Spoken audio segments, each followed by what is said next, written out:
What's up? It's me, Audra, and welcome back to my channel. For those of you who are new, I'm not sure how you got here, but certainly I'm glad you came. And if you are new here, well, you're in for a treat. All right, normally I tell you if you like beauty and you like horror and you like commentary, then subscribe. Here are my socials, but today is a different kind of video, or really it's this morning. It's 12:24 a.m. as I am starting to record this. And I want to go ahead and tell you the random fact about myself. The random fact, because I don't want to skip that because it is actually important to the rest of what this video is going to be about. I unironically love and watch all of the Fast and Furious movies. No cap. Love them, watch them every time. Even though it's the same movie over and over again. I do. What does that have to do with what I'm going to talk about? Well, it is, you know, the Coffin King, Jefferson Starship, Jalopity Staircase. He has so many names. So many. Pastel Skeletor is another one. But it's Jeffree Star. All right, this isn't about his apology because fuck the apology. Let's be real. Who cares about the apology? Because he was never going to apologize. As I was talking to my friend Emily tonight on Marco Polo, I said the thing that needed to be said. Racists don't apologize for being racist. He's never going to apologize for being racist. Not ever, okay? He can apologize.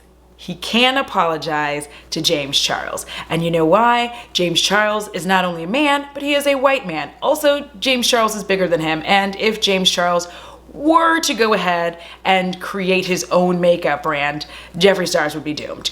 Moving on. What does it have to do with Fast and Furious? Because it's the same thing. So Fast and Furious, if you've never seen them, it's literally the same movie over and over and over again. I feel like there's 8 or 9 of them at this point, if you include any of the spin-offs. But it's the same movie, repeatedly. It's always like something happens and Dom's like, hey guys, we gotta get another job going.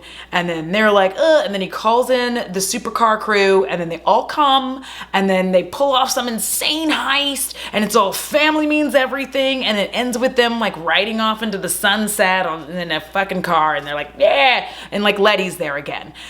The characters may be added to, but the movie is always the same. And that is the Jeffree Star situation. Literally every time it goes to this and then everybody sits around going, that's not an apology. He didn't apologize. Of course he didn't apologize. Because let me tell you, if he had actually tried to apologize to the black women that he was racist and hateful towards, he would actually choke on the words. Racists can't apologize for being racist. It's why every single time it's brought up, he never says, I'm sorry for the racist things I said. He never does. He always says, I'm sorry for the hateful things. I'm sorry for the awful things. And he doesn't even apologize to the person he said it to. Yet here he is miraculously able to apologize to James Charles. Isn't that interesting? Do you see what I'm saying? But it's the same movie. It just keeps playing over and over again. The only difference is now he's running out of friends. He's got to stick with Shane Dawson because that's the only one he's got left. Everybody else has deserted this cockroach. Cockroaches also don't apologize for being roaches. They're only upset that you caught them when they thought the house was dark, you were asleep, and they were eating your snacks that you left behind. They're only sorry that you turned on the light. That's all. As soon as you flipped on that light, they're like, the fuck? And then they were upset because you were trying to kill them, and they're very unexcited about that. That's what roaches do. And Jeffree Star is a cockroach. They can be microwaved and still live. Do you see what I'm saying? The reality of the situation is we can't cancel Jeffree Star. I certainly can't. I am not subscribed to the man. I could never, ever cancel him because I'm not subscribed. I don't buy his products. And most of you who don't like him, same thing. He can only be canceled by his fans. That's why every time somebody brings up Kat Von D and they're like, why don't we have the same energy that we had for Kat Von D? Listen, Kat Von D did something that was abhorrent to her own subscribers. Do you understand? Her own subscribers were upset by what she said. When she came out as an anti-vaxxer, that ruined everything for her. The majority of her base were not about that. And so they collectively all decided not only were they not buying her products, but they unsubscribed from her channel, they unsubscribed from everything that she did, and that's it. She started losing followers. There was nothing to be done. Jeffree Star's fans are deeply entrenched in this. They are deeply attached to him. For whatever reason, they have a personal attachment to him. I'm not going to be shitty to them about it. I mean, I could care less. But what we are going to do, because a lot of us want to sit and go, if we don't give him attention, that's what he wants. Who cares about him? That's not who we're trying to mess up, because he'll mess up on his own again, and they will continue to forgive him. But what we can do is make it harder for them to love him in our faces. So that's why we get out there. That's why we unfollow. That is why we call out every time somebody pulls up their new palette, because I guarantee you, there are YouTubers right now all excited because they can buy Jeffree Star now. Oh yeah, they're excited because they had to give it up because the tides had turned and they were all boo-hooing about the whole situation. And now a lot of those YouTubers, not all, but there are ones that I have in my head specifically that I'm pretty sure will immediately go back to buying Jeffree Star as soon as his shit launches in August. And they'll be like, well, I didn't want to buy it, but like, you guys wanted me to. Of course they did, because your fan base are Jeffree Star stans. So yeah, they're gonna be very excited that you do that. And you do what you gotta do. You can alienate a part of your base just because you have a larger base that's apparently racist and follows Jeffree Star. That's right, I said it. Because the reality of the situation is, I'm no saint either. I've done shit that I'm not proud of. For instance, the reason I can understand that these people, that it is the stans, it is them, and they make excuses and why they keep holding on to this like whole thing. He apologized. This is the circle every time. He does something shitty. Everybody in the community gets mad. We try to hold him accountable. He rebukes it. They're like, he apologized. And then he comes out with some bullshit. And every time everybody's trying to say, no, don't buy Jeffree Star shit. Don't mess with it. Don't touch it. Don't get it. They're like, he apologized. He didn't, by the way, he didn't. He apologized to one person, and that's it. That's it. He didn't apologize to the people he affected. And this cycle keeps going on and on and on and on and on. Just like Fast and Furious. But unlike Fast and Furious, which is highly entertaining and has Vin Diesel and sometimes The Rock and also Jason Statham, it's just this horrible shell of a man, a horrible shell of a human being. Could you imagine being so empty that this is your life? I mean, think about that.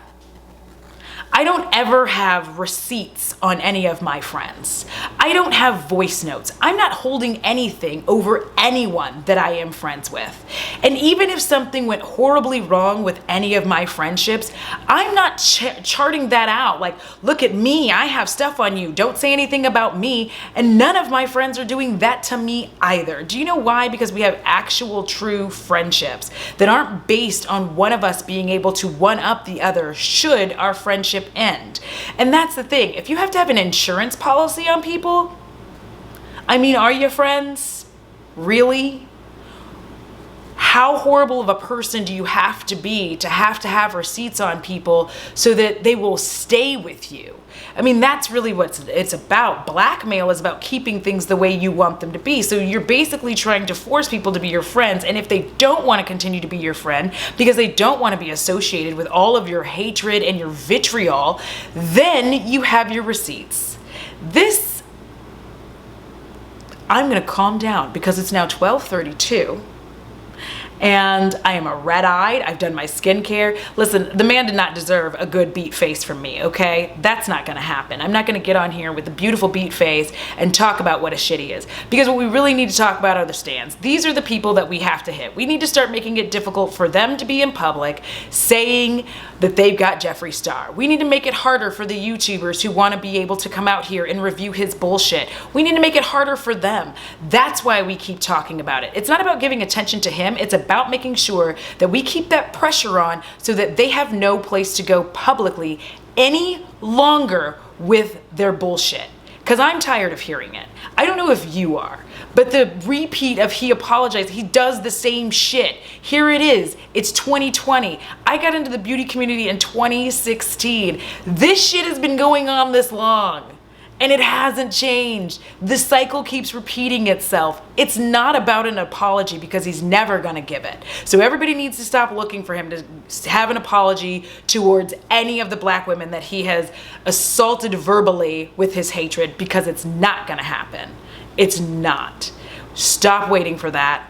It's not. And as for James Charles, I would honestly highly suggest that he just stay quiet. Neither address the situation or not address it. Just stay quiet, because his brand is going places. He's mostly staying in his own lane, doing his own thing, doing well. In fact, virtually everybody that was once friends with Jeffree Star is doing well. They're doing better. They are thriving in their own ways. And you know why? Because they got away from the roach. When you get away from the roaches and you clean up your house, you don't have any more roaches. And they've got roaches. You know, he is a roach. He is a horrible, horrible human, and all he ever does is suck the life out of a community that is generally thriving, positive, fun to be in, collaborative, caring. You have people excited about babies that they're never ever actually going to meet. Do you understand? You have people who are happy about collaborations that are coming out. You have people doing inclusive collaborations that mean something. So instead of us sitting here trying to break down this non-apology that's never going to happen, because I guarantee you we're going to be in this cycle again. No cap. Like, it's gonna happen again. Somebody is going to see that Jeffree Star is gonna be their meal ticket. And for the love of all that is holy, please stop using black people and persons of color as like who use Jeffree Star and who follow Jeffree Star. Please stop using them as a reason why we can keep saying like, well, no, black people still use. Yeah, they do. You know why? Because they are still unreasonably sad and hopeful that maybe they will get some exposure, that they will be seen, that maybe he'll retweet something, because they're still depending on white acceptance to make it, which is unfortunate, because they really need to start depending on their own talent to get where they need to get. And the reason I bring that up, because I completely forgot to tell you about me and my bullshit, ChickfilA. I'm Pan. I'm part of the LGBTQ plus community, all right? I kept buying ChickfilA because I was like, well, you know, they're closed on Sundays, so that's nice for the employees. Like a dumbass. Like a dumbass. And I'm a clown for it. You know, I finally had to get my shit together and really look at it and go, you know, I'm supporting a corporation that does horrible and harmful things, and it's time that I quit that. I gave excuses because I wanted a thing. And it wasn't because their chocolate cookie is the best chocolate cookie. I just said that. It's close in Texas. They're relatively quick. It was convenience. So all these people who be like, oh, I don't know, but I just really like his eyeshadow. No, you're just racist just like him. It's fine. It's fine.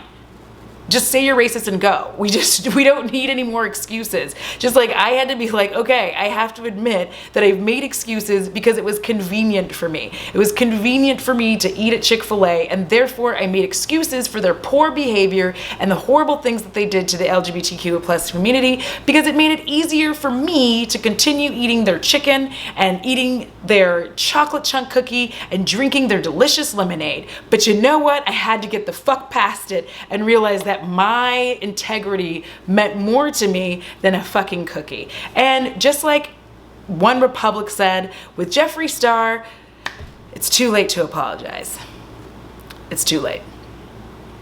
All right, guys, that is it. It is 12:37. I'm gonna finish up this beer and I'm gonna take my happy ass to bed. I hope you guys have a wonderful, wonderful day. And until next time, deuces!